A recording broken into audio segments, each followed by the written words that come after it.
welcome.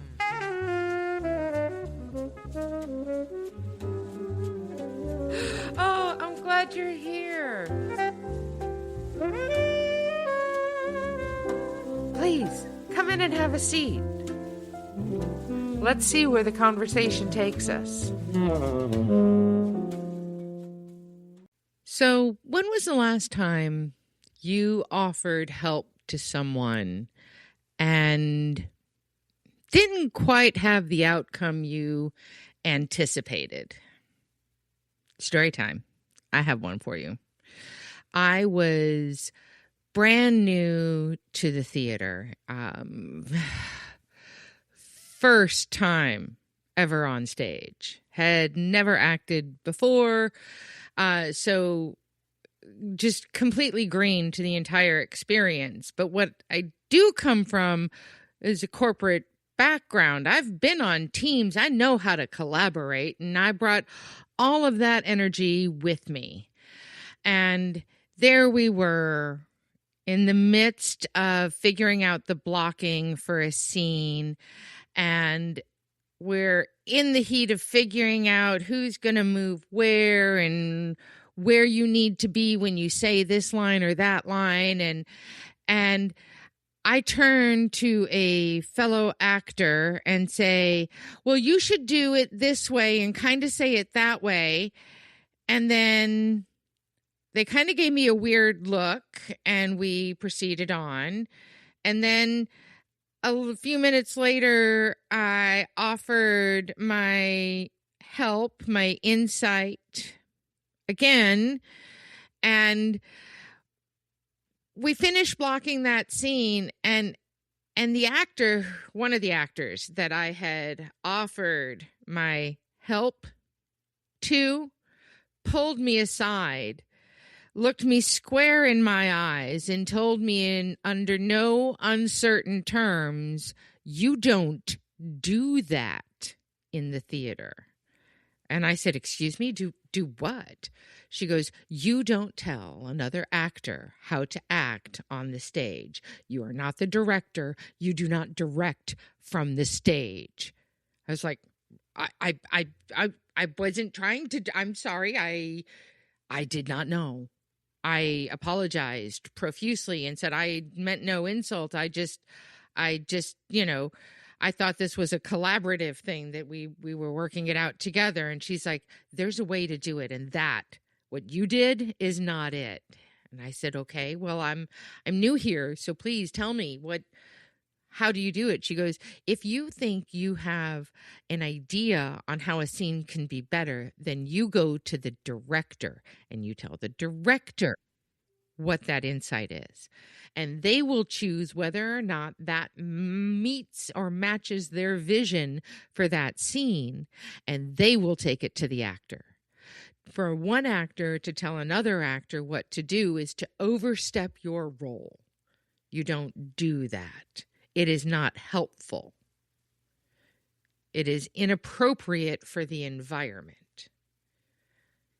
And I learned a big lesson that day. Now, was that the last time that I tried to direct from the stage?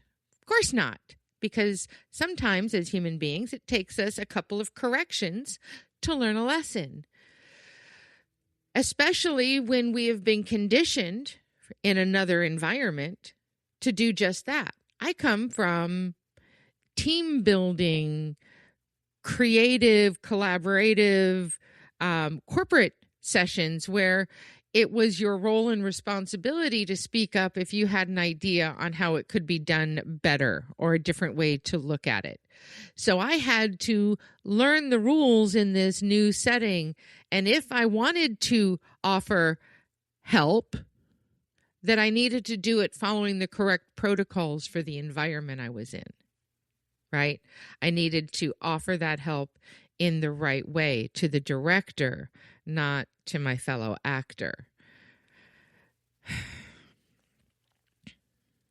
And that kind of leads me into the topic I want to talk about today, which is helping.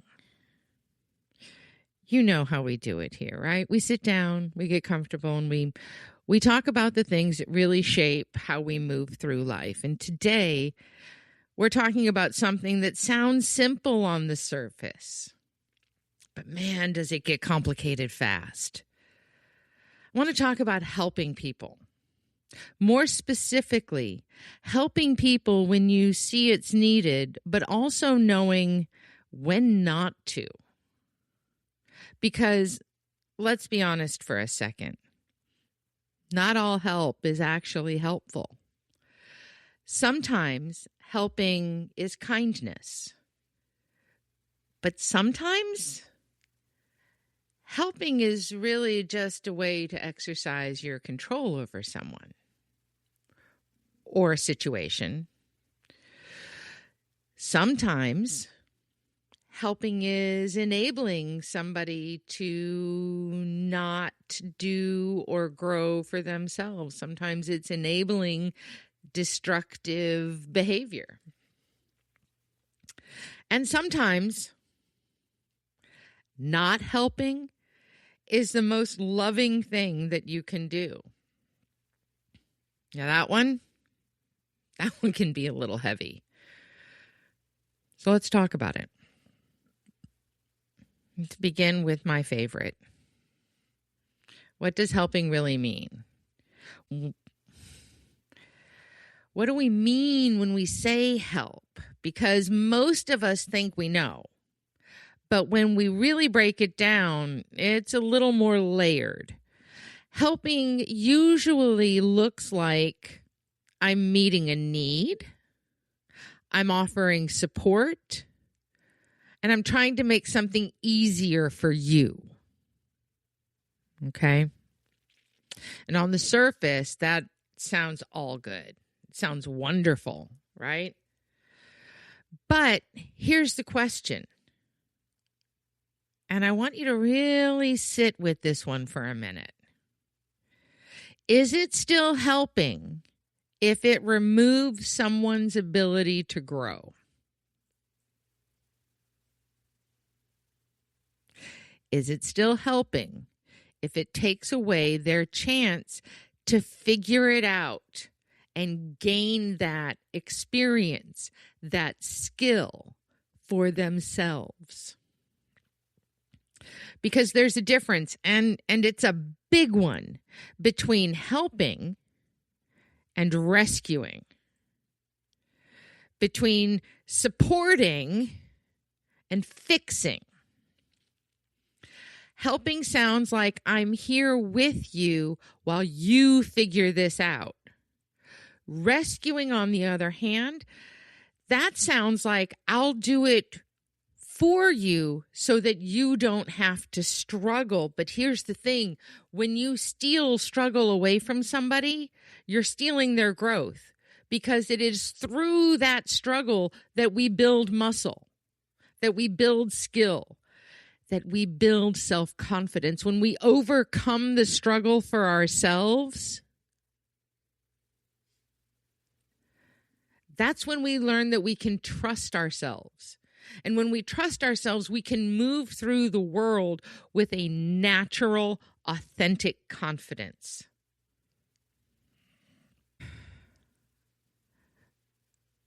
Helping and rescuing are not the same thing. One builds strength. The other can and will quietly take it away.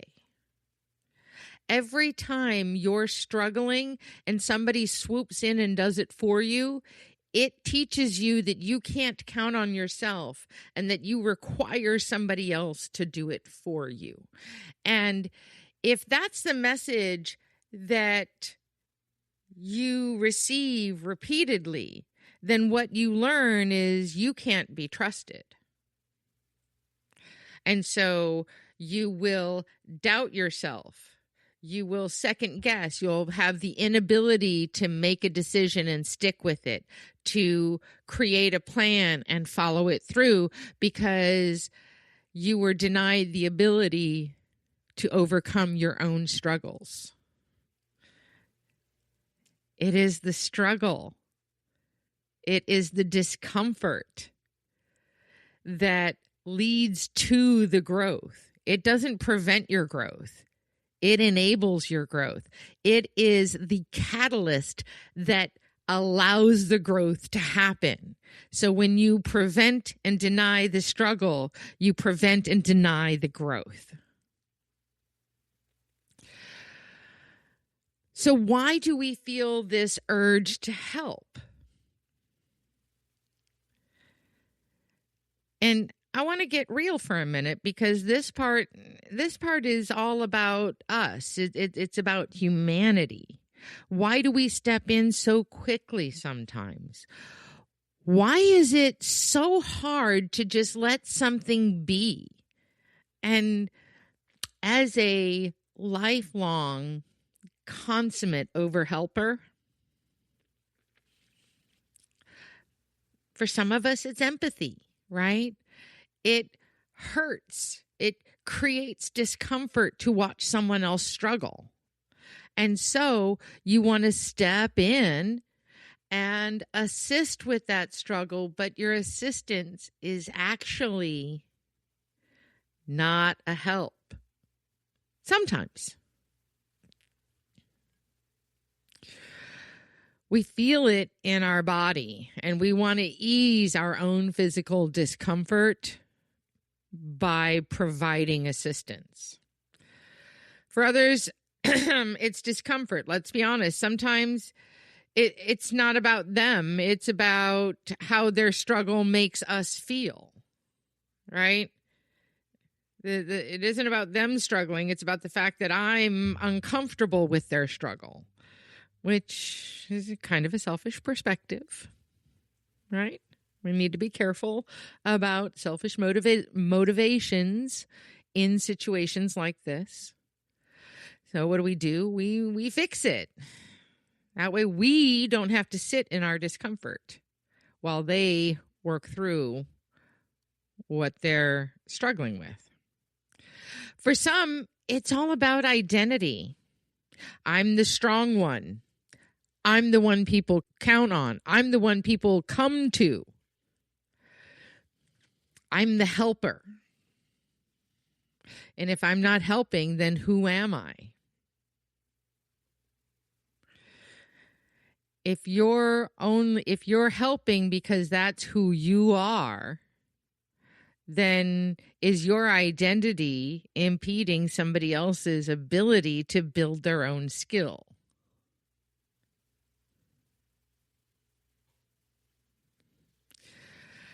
And then for others, it's all about that element of control. Because if I fix it, I feel like I have control over the situation. And some people, control is important, even critical in their relationships. And if you are in a relationship where control is a critical aspect, then you might want to look into the health of that relationship and make sure that we have appropriate boundaries in place that are being respected on all sides by all parties. Control is a big one, guys. And I miss my mother. I love my mother. But she would use control, or she would use help to control my behavior and my choices, or at least she tried to. It was often the source of our conflict, that she would offer help, but the help was conditional. And if the help is conditional, are you really helping? Because those conditions are controls. And, she would condition her controls on my parenting decisions and how I would invest my time and where I would spend my time. And man, it caused us to have breaks in communication because of the conditions attached to her help. And she had to learn how to offer help without the conditions in order for us to move forward with a healthier relationship. And let me tell you, it was a struggle. It was a real struggle. Our longest stretch, we went 6 months without talking. And it was hard. It was hard to maintain those boundaries because I missed my mom. I loved my mom. But man, being controlled by somebody else is not something I was willing to live with. I'm a whole grown-up person paying my own bills. I don't need another adult telling me what to do and how to do it. So we need to be mindful, both in when we're accepting help, that there aren't conditions placed upon it. And if help is coming to you with conditions, make sure that you are comfortable with those conditions before you accept the help. Because once you accept the help, you're agreeing to the conditions. Okay? Number 2, when you're offering help, be mindful of conditions that you're putting on your help and the impact those conditions will have on your relationship. Sometimes those conditions are good boundaries. Sometimes those conditions are a desire to control somebody else's life. And if your help is contingent upon you dictating how somebody else is living their life, think about what's motivating you right now. And what overall impact, what is the long-term impact you want to have with this relationship? Because if you want a open, honest, healthy, loving relationship, controlling somebody is not the way to get there. Reassess. Just words of advice from one old lady to another. Okay? Well, I'm not saying you're an old lady. I'm saying I'm an old lady. But advice from me to you: controlling others is not going to lead to connection, respect, or love. Those things cannot be conditioned like that.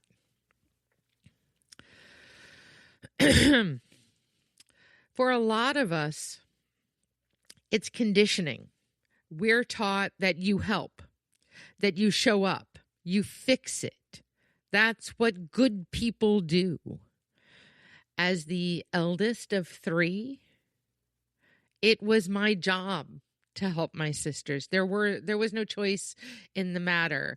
I had to help my sisters because my mother was busy managing my stepfather and his psychosis, that she wasn't available to help my sisters with the day-to-day things. So it was my job to be there and to help them and to make sure that they didn't need anything from her.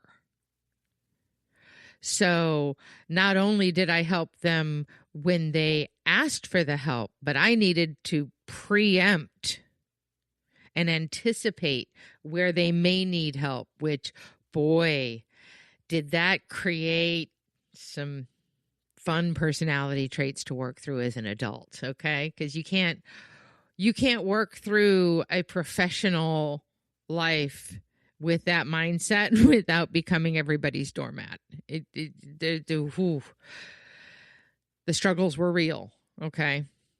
On learning how to put those boundaries up and not be so fixated on over anticipating everybody else's needs that you forget all about your own, right? But here's the truth, and I really need you to hear this. Sometimes we're not helping because they need it. We're helping because we need to feel needed. And that's an entirely different conversation. Okay? That's its own therapy session, my friends. Okay? That's its own cavern of darkness to delve into. So, when helping is the right thing to do. So when do we step in?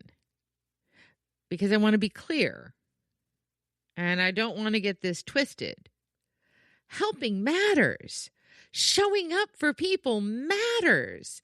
Community matters. There is absolutely times when stepping in is the right thing to do, like when someone is overwhelmed and they genuinely cannot move forward, when safety is involved, emotional safety or physical safety. If you see someone approaching the door with their hands laden with parcels and packages, open the stinking door. Don't pause and assess the situation and determine if help is needed, or if figuring out how to open the door is a growth opportunity for them. No, open the door. Right? Those are not the situations I'm talking about. Right?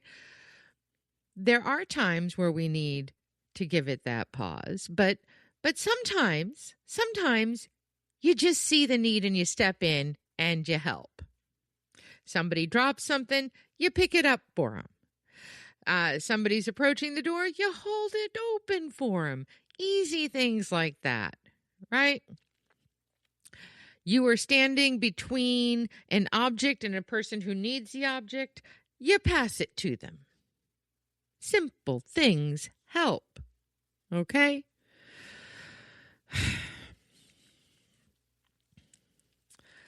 When someone says, hey, I need help, that is a good indicator that you should help. And listen, if they have had the vulnerability to ask for the help, you better step up and help, because asking for help is one of the hardest things you can do. Right? It is very vulnerable. It is very uncomfortable. So if you have the capacity, if it's within your ability, within your resources, and it doesn't violate your peace, then offer the help. All right? When you actually have the capacity to give without draining yourself or building resentments, and this is where a lot of people go awry, they help past their capacity. They allow themselves to be drained by the helping. See, our helping energy should be our, I don't want to say excess energy, but it should come after our own base needs have been met, right? If our own needs aren't being met, then we're not in the position to overexert ourselves in the helping, right? Think about in the airplane. When they give the safety instructions and they say that if the cabin should suddenly lose pressure, oxygen masks will drop from the ceiling. And who do they say you should care for first? Yourself. And why? Because you're no good to others if you can't breathe. Okay? So, same thing here. You can't offer help out if you don't have the energy reserves to maintain self. Okay? This is where boundaries come in. Okay? We also don't want to help to the point where we resent the person we're helping, because now we're allowing the relationship to be damaged. And we're participating in the damage to the relationship because helping is a choice we make. And you say, oh, but they expect me to. I'll feel guilty if I don't. Right. You will feel guilty. Nobody makes you feel guilty. That's a choice you make. I know, it's a controversial take. But as a recovering Catholic, I know a little bit about guilt. And guilt is a choice you make. Guilt is a choice you make. All right.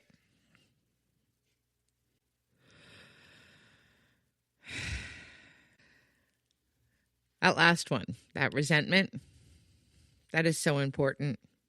Because if helping leaves you feeling exhausted, frustrated, or quietly resentful, we need to look into that. So here's a simple way to frame it. Help when it empowers, not when it replaces. Your help should be uplifting to the other, right? It should not be replacing their efforts. It should be supplementing and adding to the efforts they're putting in to their struggle. It should not be replacing the efforts they're putting into their struggle. This helps in a way that leaves them stronger, not dependent. It allows them to still learn from this struggle. Because if we don't take ownership of the struggle, if we don't participate in the struggle, then we don't get to grow from the struggle. We don't get to own that. It gets stolen from us by our helper. Right?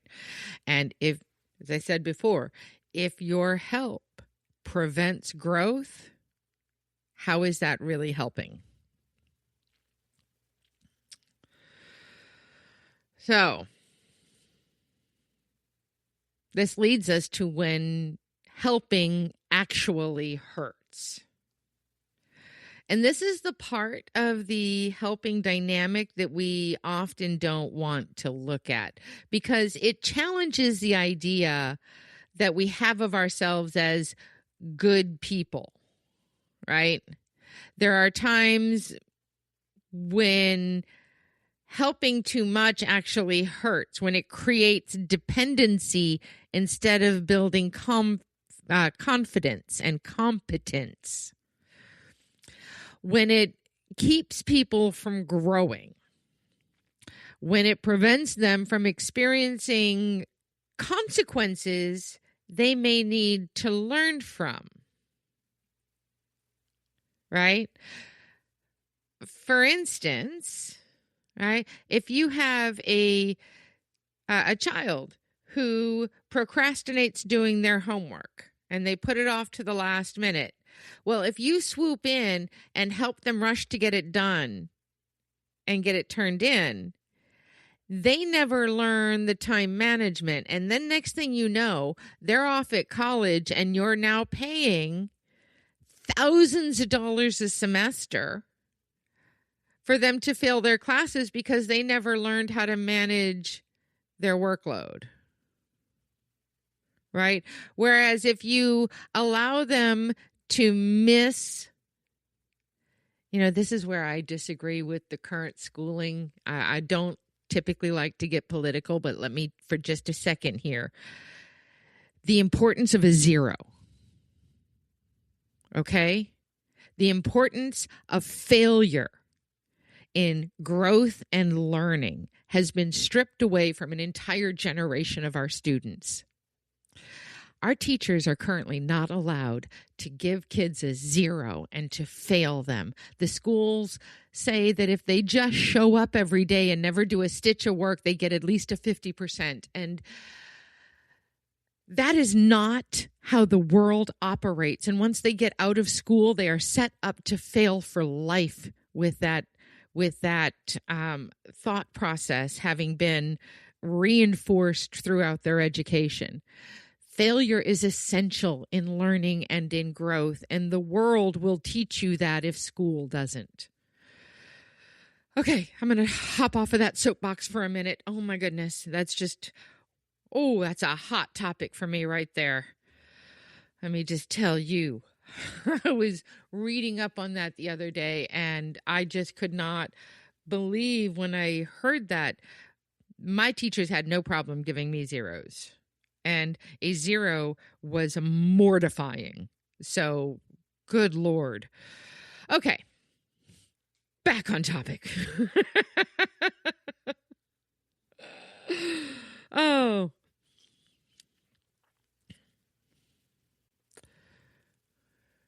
When it prevents them from experiencing consequences, okay? And when it builds resentment in you. And when this is another big one. When it's not asked for, but you step in anyway. How many times, and be honest, have you been guilty of that? Just swooping in and taking over and doing it for you. Moms, I'm looking at you. Dads, I'm looking at you. How many times when you asked your kid to do a chore and saw them struggling through and then just come in and do it anyway? Not me looking in the mirror calling myself out or anything. Many a times I just took over and did it because I could just do it faster. And I did it the way I wanted it done. And then I'm the one frustrated because my kid hasn't learned that skill yet. Is that fair? No, it's not fair. But it's human. We do it. We do it all the time. And it can be hard to sit back and let the kid sweep up the floor and leave half the dirt still on the floor and call it done, right? But that's where you, instead of grabbing the broom and the dustpan and just sweeping up the rest of it yourself, you redirect them back. You offer the help, not in doing it for them, not in the taking over, but in providing the guidance of showing them how they know when they're really done. Right? And that's harder. It's harder. If I keep solving the problem for you, you never learn how to solve it for yourself. And then one day when I'm not there, you don't have the experience with which to trust any decision you come up with, because you haven't exercised decision making along the way.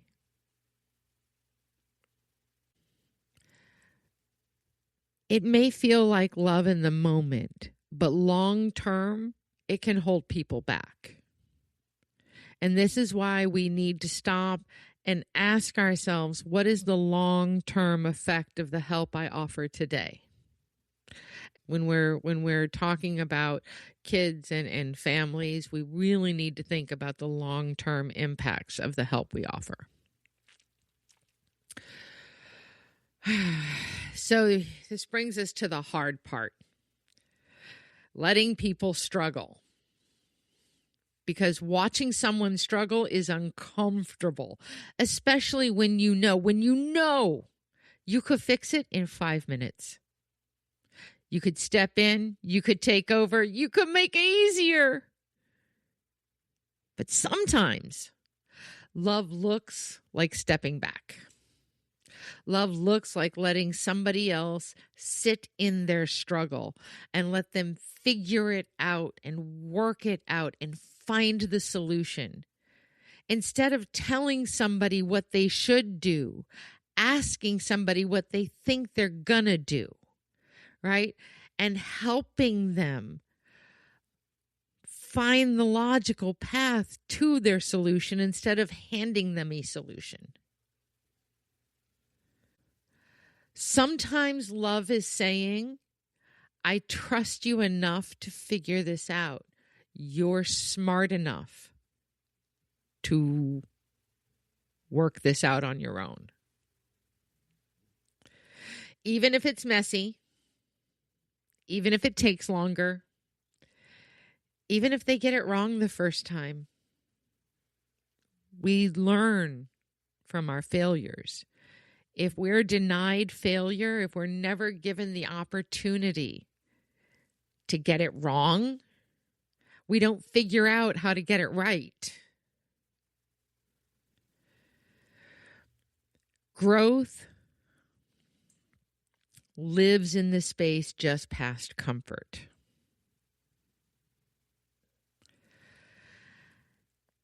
Growth lives in the error.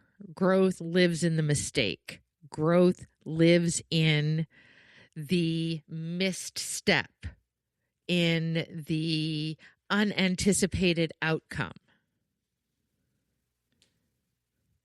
We need to be careful not to confuse support, which is what we want to offer, with interference, which is what we sometimes give. Okay? You can be present without taking over. You can care without controlling the outcome. And that's a really, really hard one, especially for people who enjoy being in control in situations. I don't know who that might be, who likes to control things. Not that I'm personally relating to that or anything, but you know. So, how do we make help sustainable? Well, it's about identifying and then reinforcing an often missing piece in the helping puzzle, and that's boundaries. Because helping without boundaries will burn you out every time. Boundaries sound like I can't do that, but I can support you this way. Right? Maybe I can't pay for your movers, but I can offer you an afternoon of labor. Right? Maybe I can't offer you a broken body, but I can write a check. Right? Hey, help looks different in different situations. Boundaries can look like I'm not available for that right now, but I am available at this time. It may be I care about you, but I am not taking this on for you. This is something you have to figure out. And I know for some of us, that is going to feel really uncomfortable. But here's the truth, and this can be a very uncomfortable truth. Helping should not come at the cost of your own peace. If it is going to cause you physical injury, if it is going to cause you undue fatigue, if it is going to cause you emotional damage, you are not obligated to help. You can say no. We've had a whole conversation about the importance of saying no, right? We don't want to forget past lessons. Those stay in place even as we look at how we help. Sometimes the way we help is to say no. Sometimes that's it. You don't have to give everything to be a good person. Let me say that again for the folks in the cheap seats. You do not have to say yes to everything to be a good person. No is a full sentence, and good people say no. So, how do we decide? Help or step back? So, how do we actually make the call in the moment? Because that's where it really matters.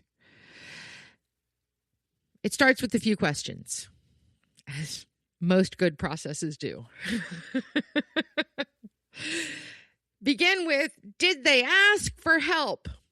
Now, just because they didn't ask for help doesn't mean help isn't needed or even wanted.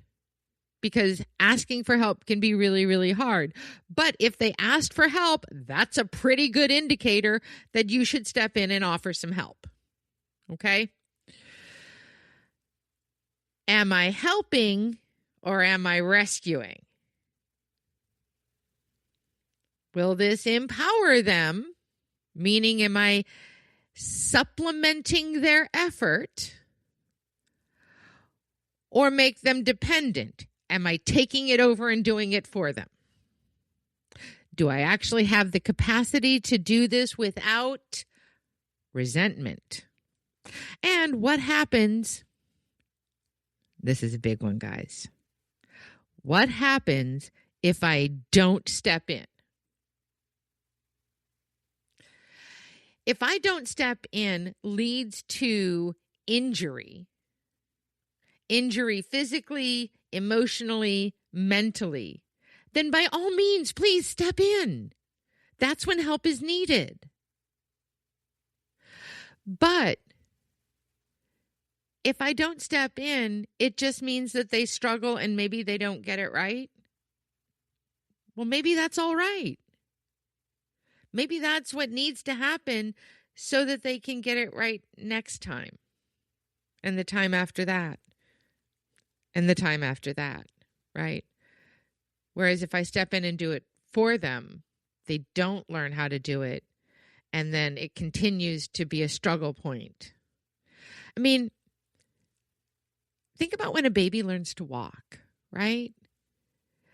If every time the baby fell down, we swooped them up and carried them to where they wanted to go and what they were trying to get to, would they ever learn to walk?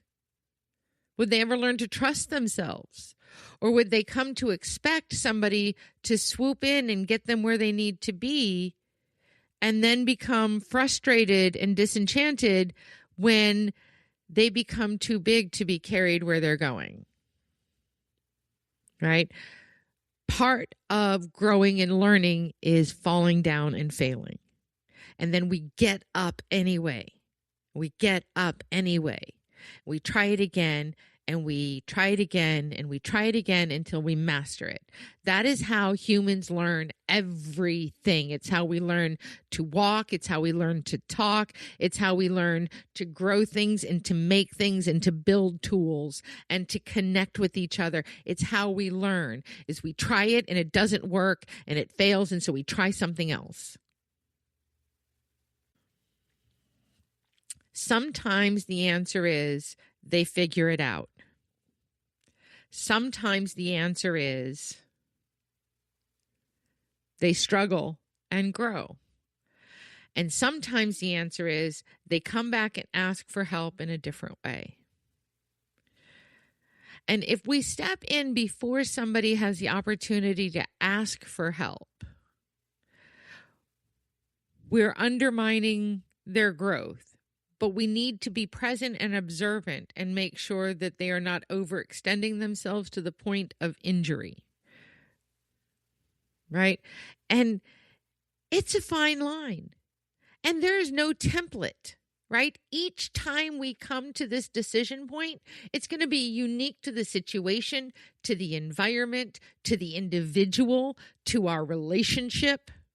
Because sometimes I can offer help to one person in a given situation and they accept it and receive it and appreciate it.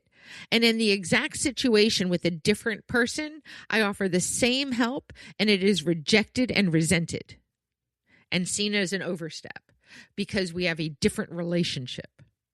So there are so many facets that impact when do we help? When don't we help? When do we step in? So we have to question ourselves as to when it's appropriate.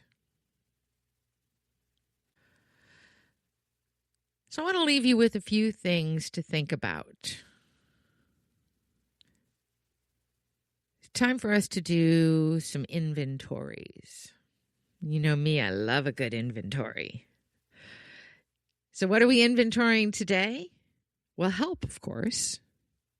Where in your life are you overhelping? Where are you stepping in, preventing someone's growth?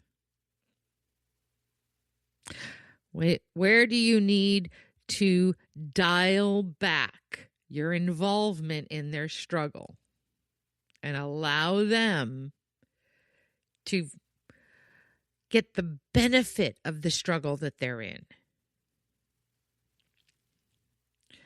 Where might you need to step in more?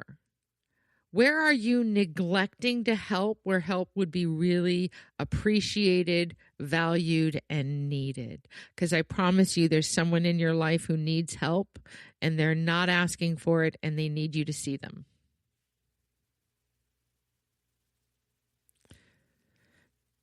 And this one might hit a little bit.